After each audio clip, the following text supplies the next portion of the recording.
श्रीकांत ब्रजेन्द्र कुआड़े बाहर दिवन जाक राम भाई जय जगन्नाथ। आज धनतेरस तो जाऊलु टे घर पर सामान टे किना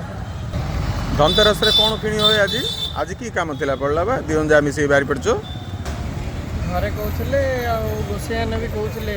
कि धनतेरस दिन सुना रूपा छांचुणी लुण कौड़ी ये सब किणले भल बोली तो से हेल ब्रजेन्द्र तमे कौन किणी जाइछ हे रूपा कॉइन किणिया जाउछे रूपा कॉइन किणी अच्छा हो अच्छा ताहले आज धनतेरस रे तमे सुना रूपा छांचुणी कौड़ी आ धनिया सब किणिया बाहरछ आर किछि नियम प्रमाण किछि अछि ना खाली जाउछ खाली किणिया पे बोलिकरी किछि ता ऊपर किछि धारणा अछि प्रमाण तो किछि जानिनो किछि जानिनो ताले प्रमाण जानिया पे चाहूछ देखिबा जे धनतेरस एक्चुअली कौन पे करा जाए कौ देवतांकर उद्देश्य धनतेरस पालन हुए देखिबा चलो घर को चलो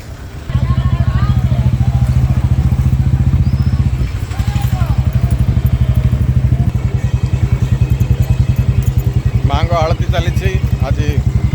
चतुर्दशी प्रयोग होना त्रयोदशी कि संध्या आलती चलती मांग आमे पहुँचलु बर्तमान आमे जानिबा जे धनतेरस रे आमे कौन किनिबा कौन पई किनिबा आ को देवतांकर पूजा हुए। जय जगन्नाथ रुना बाबू जय जगन्नाथ। तो श्रीकांत एंड ब्रजेन्द्र आमे कथा हबा जे शास्त्रीय प्रमाण कौन रही धनतेरस एवं दीपावली रे आमे कौन करबा। प्रथम कथा हला निर्णय सिंधु रे गोटे विषय लिखा जायछि कार्तकस्या स्थिति पक्षे त्रयोदश्यां निशा मुखे जमदीपं बहिर्दद्यात् दपमृत्युर्विनश्यति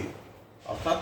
कार्तिकस्या स्थिति पक्षे कार्तिक मासर अशीत पक्ष अर्थात शीत मान होचंदी धला अशीत मान होचंदी कला कृष्ण पक्ष अमावास्या जोटा कि हमर दीपावली अमावास्या कार्तिकस्या स्थिति पक्षे त्रयोदश्यां निशा मुखे त्रयोदशी युक्त तिथि भोग होथिबे जमदीपं बहिर्दद्यात् दपमृत्युर्विनश्यति अर्थात जम त्रयोदशी आज होची जम त्रयोदशी जो दिन संध्या समय जमंकर उद्देश्य जम किए सूर्यपुत्रम जम जमी शनि होती जमंक सूर्यपुत्र सेमती जम होती सूर्यपुत्र जमं को दीपदान करा जाए जी जमदीप बहिर्दद्या दपमृत्युर्विनश्यति अपमृत्युर बचाई जमं को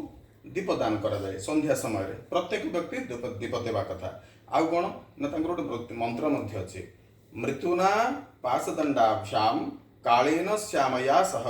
त्रयोदश्यां दीपदानात् सूर्यजः किए जम सूर्यजः प्रियतां मम एटा आपनकर वृद्ध याज्ञवल्क्य रे मध्य निर्णय होइछन्ते। तो आमे कोन जानले त्रयोदशी रे आमे काहा पूजा करिबा काहा दीप देबा जम को दीप देबा आउ कोन करिबा ना धन तेरस जे आमे कहूचे धनतेरस कोन ना प्रकृत रे होचन्ते आज वैद्यराज वैद्य शिरोमणि धन्वंतरींकर अवतार दिवस तो से वैद्य विषय संबंधित देवता होचन्ते धन्वंतरी तांकरी अवतार दिवस प्राकट्य दिवस बोली आमे धन्वंतरी मध्य पूजा करबा कथा। तो केवल जम एवं धन्वंतरींकर पूजा छड़ा जम त्रयोदशी बा धनतेरस अन्य कौनसी प्रमाण नाही। तो आमे कौन करबा कथा केवल दीपदान करबा सहित वैद्य शिरोमणि धन्वंतरींकर पूजा करवाटा ही आमर क्षमता अनुसार पूजा करवाटा ही श्रेय किंतु छांचुणी लुण